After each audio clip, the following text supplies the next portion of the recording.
Hi, everybody. Good morning and welcome. My name is Gwen Gringheis. I'm the Assistant Registrar for Recruitment and International at the John H. Daniels Faculty of Architecture, Landscape, and Design. And so we are so pleased that you have decided to join us this morning to learn a little bit more about our Master in Visual Studies program.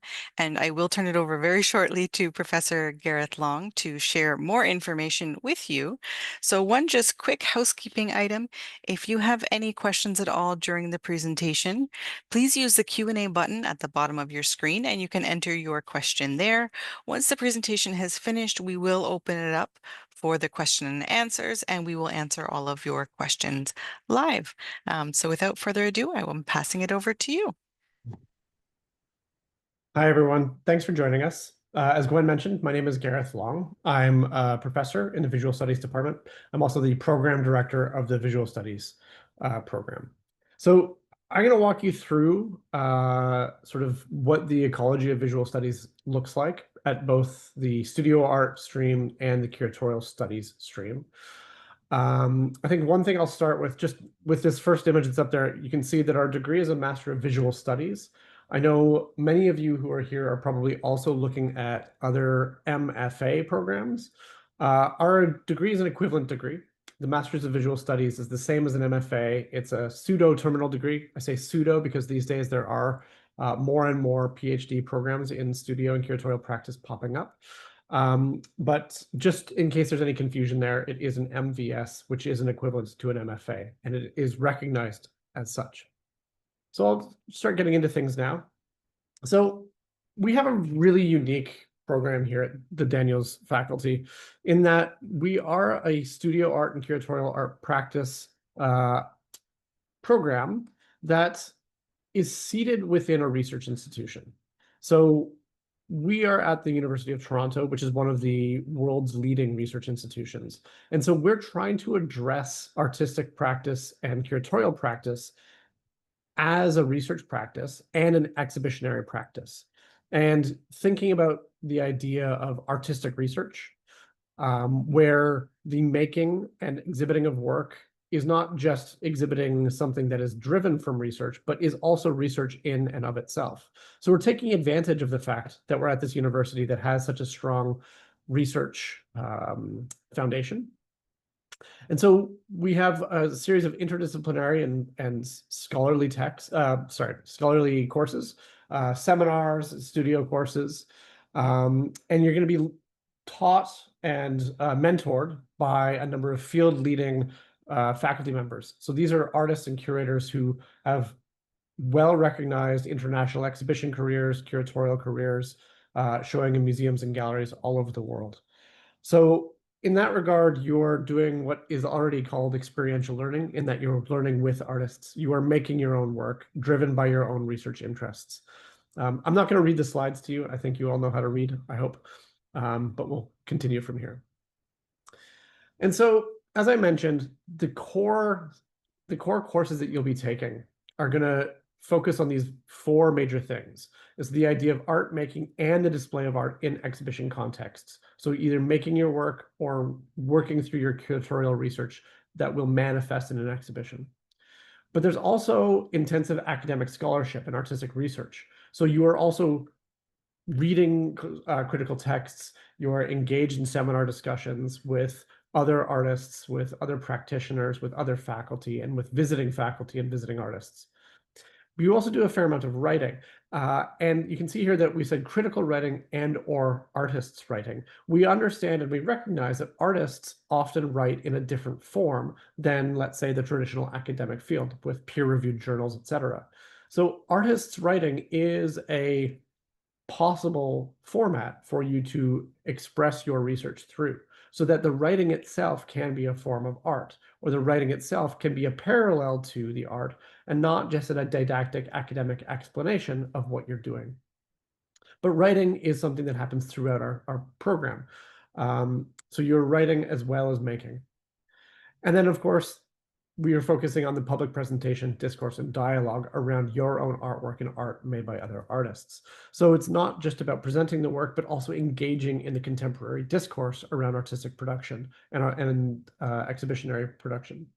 So it's not enough to sit there and make the work and silo yourself off, but you have to be engaged in the contemporary discourse and engage in dialogue with your peers and with other practitioners in the field. And as I mentioned, because we are at this amazing research institution, you have access to the University of Toronto's academic ecology, which means you can take courses in other programs, which I'll talk about a little bit more in a moment. But you're encouraged to take advantage of this research facility that you're at. And because we offer these two streams, the curatorial studies stream and the studio art stream, there is a cross-pollination there. So you are working with each other. You have some classes together. You have a very small cohort, so you get to know each other really well. And I've witnessed over the years a number of studio and curatorial students who have formed lasting bonds, and they continue to work together long after graduation. They collaborate, they put each other in shows, they just are good pals that just hang out and support one another, and they still test each other's ideas. So this cross-pollination is fantastic because these are the people that you are going to be working with in the world, in the art worlds that you end up traversing, because this is your peer group, these are your colleagues. And of course, we have a deep connection to the professional arts community, both locally in Toronto, but also internationally. Our faculty have worked at multiple institutions, have exhibited with multiple galleries and multiple museums, and we have lots of connections there. And so we try to connect people when it seems appropriate, when their research interests align with, let's say, this international curator or a different international artist. Myself, I've worked at places like the Kunsthalle Vienna, and I've worked at the Whitechapel Gallery in London. So these are kind of some of the international connections, but we also have people who've been working at institutions locally. So you have a really rich network that you're already tapping into. And as I mentioned, that great term that people love these days, which is experiential learning. You're already doing experiential learning in that you are learning through your making, but we also have further experiential learning opportunities. In our program, you get TA-ships. So all of our students have access to TA-ships. You get every MVS student ends up doing a internship. I don't want to call it an internship, really. It's almost like a research placement that's kind of an internship. It's not like the kind of internship where you go work at a museum and get somebody coffee every day. It's not that kind of thing. It's more where you're tapping into your own research interests, finding a venue, a museum, a gallery, an artist studio, an archive, an academic resource, and basically doing an intense bit of reciprocal work. So something that benefits the host, but also something that benefits your research interests. I can talk about it a little bit more as we go along. But then also travel. There's access to travel through the internship and so some funds that we have towards that. And finally, we have the graduating thesis exhibitions in professional context with support. So you're showing either at the Art Museum at the University of Toronto with its Grade A museum distinction, or you're working as a sort of satellite of the Art Museum and still working with their support structures, their installation staff. But it's always sort of through this professional idea of exhibition. So it's not just like a garage space that you put some drywall up and made an exhibition. You're working with actual teams and exhibition experts. So working with their registrars, their communications teams, their installation crew, and their curatorial staff. Pretty amazing opportunity to graduate with that. As I mentioned, and I'm going to kind of go through some of these slides pretty quickly now because I don't want to sort of drone on at you for too long, but because the University of Toronto is recognized as being one of the top 20 public universities in the world, you have this terminal degree from this institution, and that in and of itself carries a lot. And because of that, we also have students who have gone on to various PhDs and various other opportunities through the sort of academic channels. And this degree situates cultural practice in studio and curatorial studies as academic research. So it promotes material experimentation and artistic research as scholarly practice. Now, artistic research is a term that we're trying to do a lot more to buttress, to sort of foster. It's a term that gets used a lot in European context, a lot of European universities. And it's not taken up as much in the Canadian and North American context, but we're working on doing that because it really does identify what it is that we do. So it's not just research that you use to make art, but that the art making itself is a form of research. So we're working on a lot of stuff towards that, and you'll be part of that. And again, we've had students who take a lot of courses outside of the department, and this also opens other academic doors for you. And we have students who've been taking courses in, of course, art history, museum studies, uh, Indigenous studies, sexual diversity studies, women and gender studies, diaspora studies, cinema studies, philosophy, all sorts of things you can think of. And one of the things, and I know I'm harping on about this being at this research institution, but one of the things that's amazing about being at the University of Toronto is that when you are taking a course in, say, women and gender studies, you're not just taking a random course on that topic. You're taking a course with one of the world's leading researchers in that field. So the access to their scholarship, the access to their sort of wealth of ideas that you have is really invaluable. So you're taking these other courses and studying with some of the best, some of the world leading experts in those fields. And that's something you really can't, you have to take advantage of that. And as I said, this is sort of going over a lot of the things that I went over in more detail, but just so you can see the screen. Again, our programs have produced a lot of very well-respected and well-recognized graduates. And we've been placing curatorial students at institutions all over Canada, all over the world. Our artists are exhibiting all over the place. We've also had some of our students, of course, nominated and win Sobey Awards for top Canadian artist awards, but also a Guggenheim Fellowship, which is like some of the biggest things you can get. Those are some of our graduates from our program. Excuse me. But we also have produced a number of students who have gone on to teach at a ton of universities. And that's something that we foster quite a lot here. Because of our academic nature, we set people up to have deep experience in the academic setting. And it's also something we build in with the aforementioned TA-ships. And if you're in the studio art stream, you will be teaching in your second year. You'll be teaching a first year, basically intro to studio course. And that's one of the amazing things, because so often when you're trying to get teaching work later on, it's one of those amazing catch-22s where they always say, you have to have previous teaching experience as a required qualification. Well, how do you get that previous teaching experience? Well, we actually build it into our program, which is very unique. And as I mentioned, there are shared courses between student curatorial studies, and then these intersections build relationships between the approaches and methodologies in these various fields of study. And then your coursework and your thesis is developed. It's developed to support hybrid practices. So we have people who are applying and like, oh, I'm not sure if I should be in studio or curatorial, or if I should be in studio but doing critical writing. So all of our stuff allows for a diversity of practices. I know there's a lot to take in on this slide. It's very small, excuse me, but this is basically a picture for you, and I'll show you the curatorial studies one next, but this is what your 2 years here will look like. So you can see there are some core courses that you are taking. These are pre-programmed in, they're the ones you have to take in year 1 and year 2.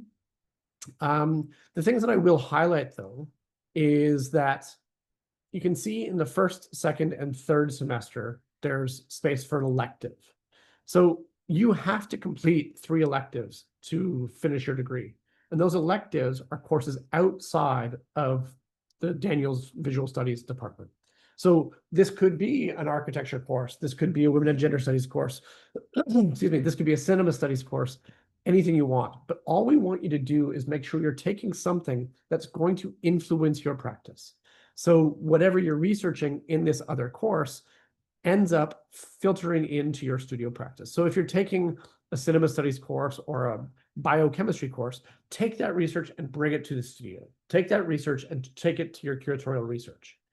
So these electives aren't just there because we think it's fun, but fundamentally what we've witnessed over the past number of years is that these courses end up really fueling the research that our students do.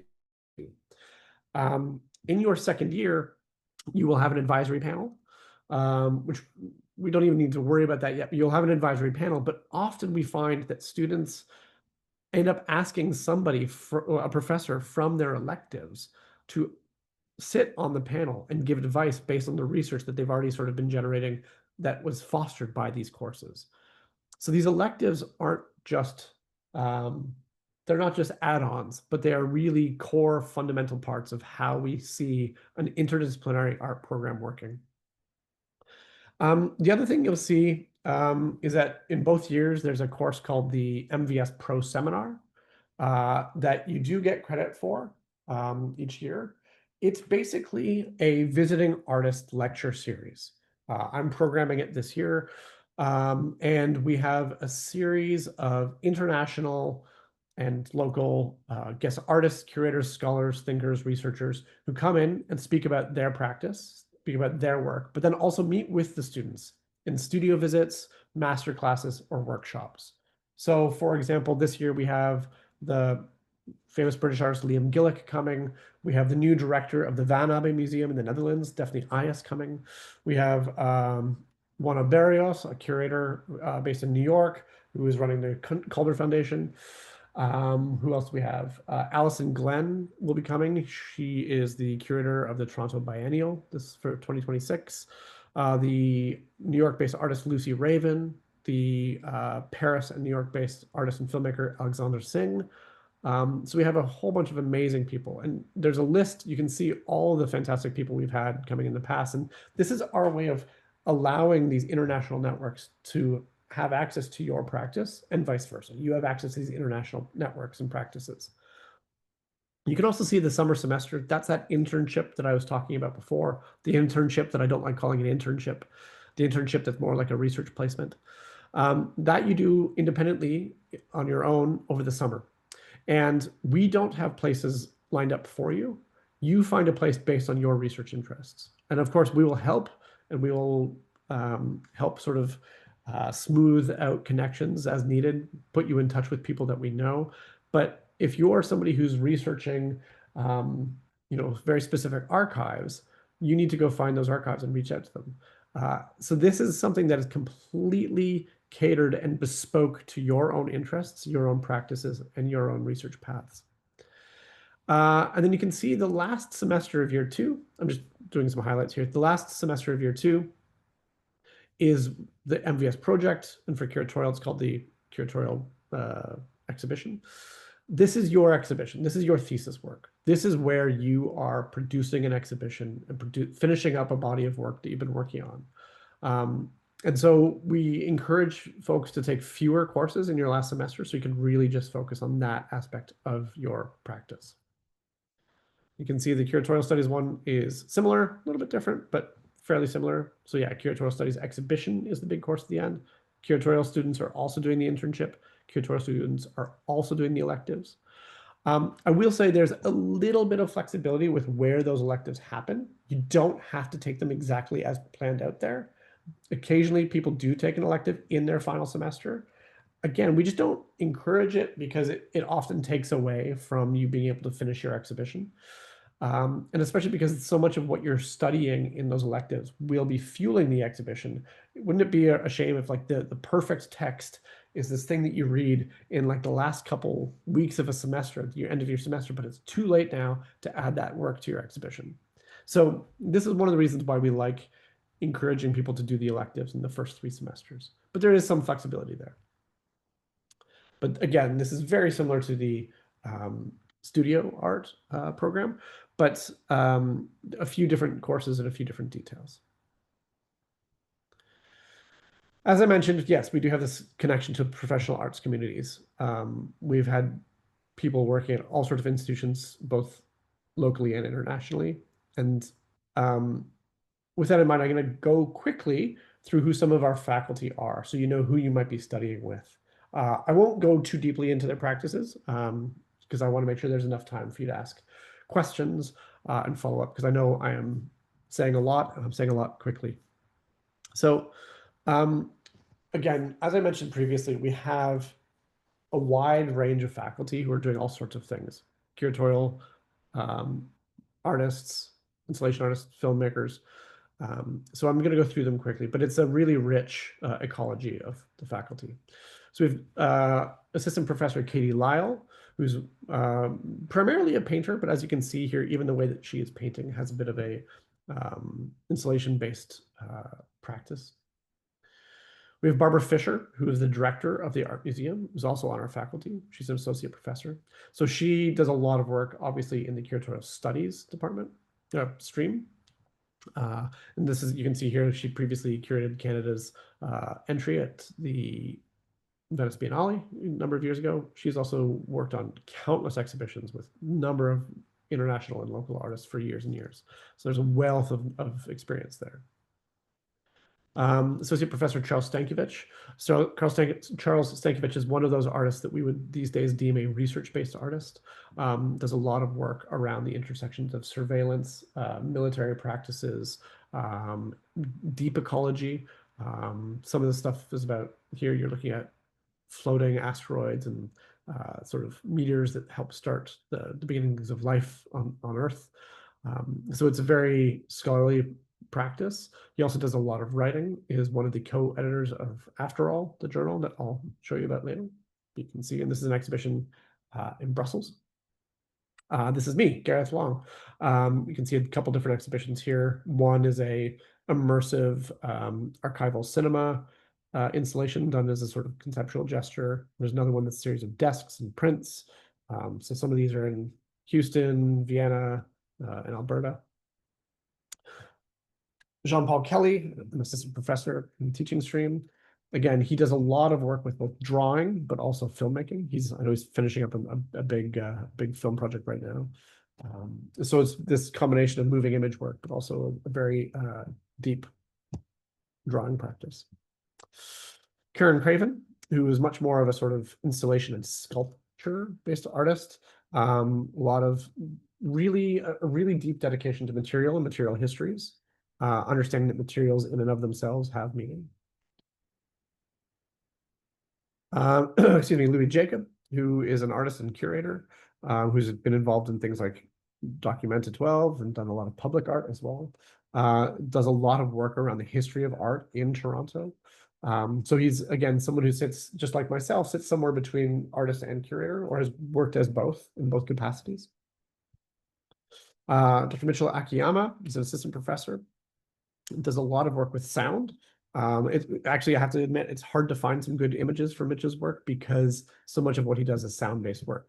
So there's fewer images, but a lot of really important sound work. Also does quite a lot of writing.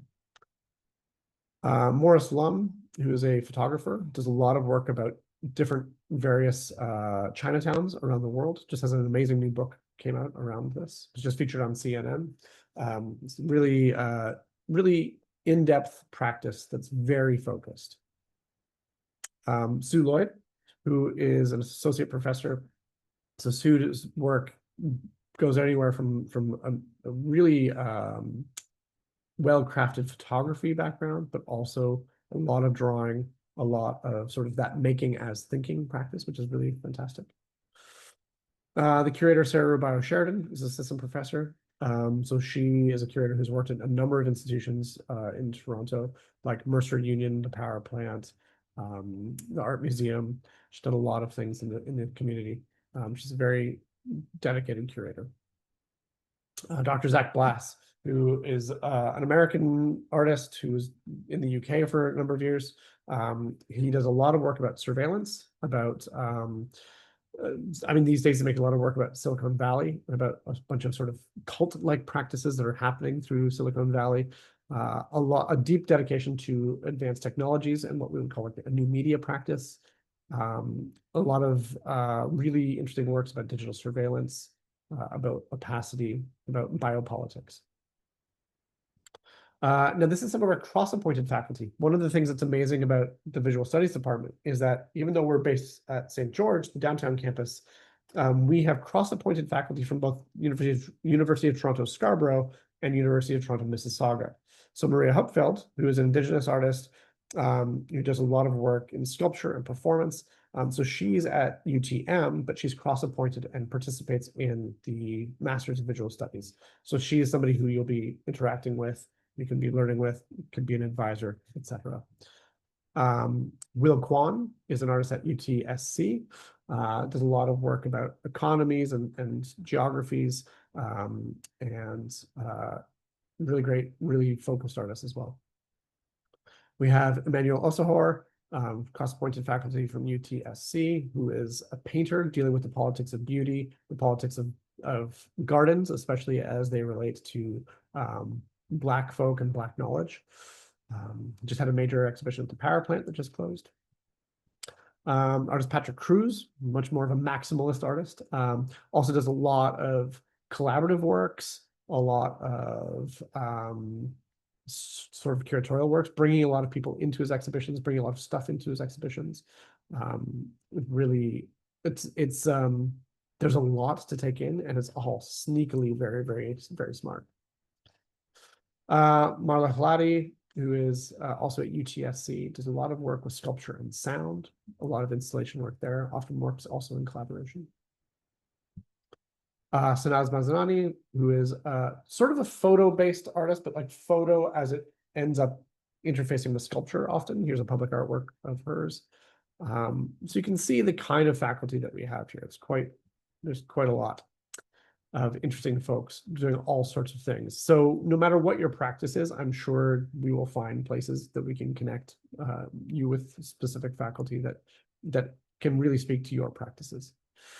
And again, as you can see here, we do have connections to places like the Art Museum, the AGO, the Power Plant, and then also things beyond, places like VTape, places like Mercer Union. We have deep connections. We often collaborate, we do cross-programming, which means that these are opportunities for you. As I mentioned before, the NVS Pro Seminar, you can see some of the names here of people we've had over the past number of years. This is just a small list. We've had over 200 guests over the length of the NVS program, but you can see some of them are quite well known. Some of them are quite recognized. A couple Turner Prize nominees, a couple Turner Prize, a couple of Sobey winners, some very famous curators. So these are the kinds of people who are coming and speaking with you, who you're learning with, who you're connecting with. And you can see this is from the past couple of years pro seminars. So you can see how they work. And I mentioned some of the names who are coming this year. And again, these are open to the public. So as we post these on our website, if you're in Toronto, absolutely come to them. Come to these pro seminars, see what they're like. The more the merrier. You can get a sense of the sort of the milieu in which this is happening. I think the first one we have coming up is November 14th, which is Juana Barrios. That information will be up on our website very soon. We also have an international collaboration. We are one of the publishers of After All Journal. It's one of the leading art journals that's based out of the UK, out of London. But has a sort of cross-pollination with the University of Toronto and in Chicago as well. And so Charles Stankiewicz, one of our faculty members, is one of the co-editors of After All. And so we are one of the co-publishers of it. So this is amazing. So you have access to and are tapped into one of the leading art journals. And this is, I think, really indicative of the kind of program that we are. So we are fostering amazing practices, but we are also fostering amazing critical writing and scholarly thinking.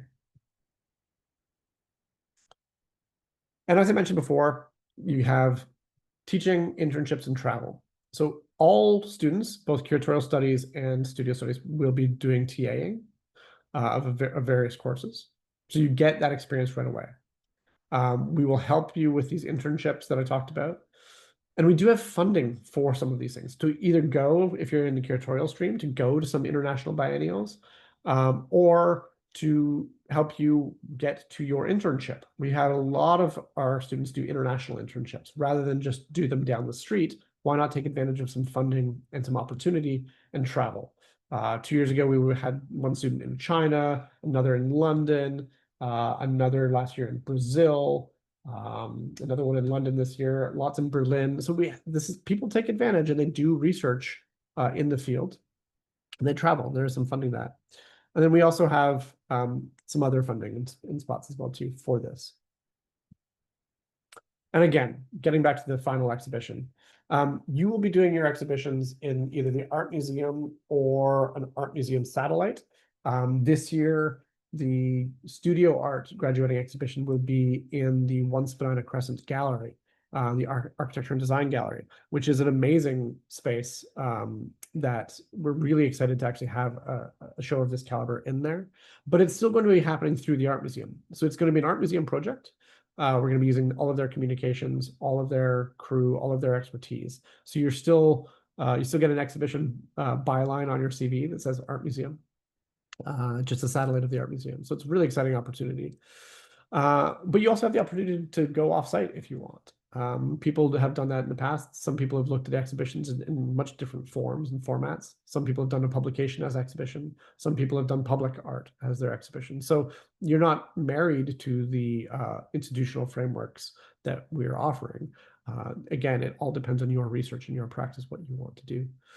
But because it is through the art museum, you will have that sort of the museum network, which means people will be coming through. So you have an amazing opportunity to have your work seen and to engage in other practitioners and other thinkers and other curators and critics. They're coming through, and we produce critical writing around the exhibition. We produce brochures that have essays in them. So there's a lot of opportunity to take advantage here to help you sort of foster your career further. There's some examples of a couple of the exhibitions here. So some curatorial on the left, studio on the right. You can see who some of the curators and artists are. And again, everything from this is, on the right here, there's an example of someone who didn't go into the museum spaces and just built this crazy room installation inside our lecture hall. And it was this immersive sound and light installation, but he decided to do it there. And there's no limit to what your exhibition can be. You see you've got 16mm film, you've got giant installations, you've got curatorial projects. And I know you can't click these links, but you can always screenshot them. But if you go to the Art Museum website, you can see an archive of all of the student exhibitions we've had. And so the curatorial students, you get sort of the name of that specific exhibition. Where the studio program ones, you can see it's like the graduating exhibitions are sort of looped together. But have a look through, see the kind of exhibitions that we've been producing. And that's it for the slideshow. So I will stop there. I know I said a lot. I'm sure you have a lot of questions. And hopefully I can answer them to the best of my ability. Hopefully there's lots of things I can provide clarity on, because I know I speak quickly and I rush through a lot. But thank you for listening. Thank you so much. Okay, so if you have any questions, please use the Q&A button at the bottom of your screen. And if you are watching this recording, you may send us an email with all of your questions at futurestudents@daniels.utoronto.ca.